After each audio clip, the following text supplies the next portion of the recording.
The daguerreotype process. Actually, making photographs. It was introduced by a guy named Louis Daguerre in France in 1839, a while ago. 1 year later, in March of 1840, a pupil of Daguerre's arrived in Boston, and there he presented a series of lectures on the daguerreotype process, and he offered for sale the apparatus.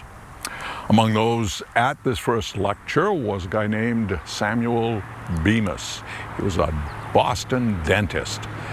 Dr. Bemis was also an inventor, and he is thought to be the first person in America ever to purchase a daguerreotype kit and to shoot photographs. Dr. Bemis had been born in Putney, Vermont, way back in 1793. His mother and father were never married. His dad was a clockmaker, and he had a lot of money. His dad was also an eccentric. At the time of young Samuel's birth, his dad had been married and divorced 3 times. This is in the 1700s.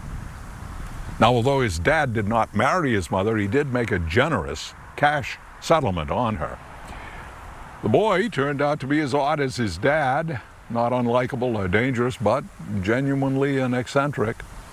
Along with his oddness, young Samuel also learned clockmaking from his father, and he proved to be mechanically adept. Later on, he invented a painless tooth extractor tool for a friend of his who was a dentist, and he also learned how to carve excellent false teeth. Became so fascinated by the profession that he decided to become a dentist himself, and he did. Now, on a trip up here to the White Mountains, he got fascinated by what he found here, and the result was he invested money in Abel Crawford's tavern. Later, the tavern was foreclosed. Samuel Bemis ended up owning the inn and 6,000 acres of woodlands here in Hart's location. With his new hobby, of course, he took the first landscape photograph ever of the White Mountains. And here he settled down and he designed and built what you see behind me, this beautiful stone mansion. Today it's the Notchland Inn, a very elegant hostelry. Samuel Bemis also encouraged the development of the railroad through Crawford Notch.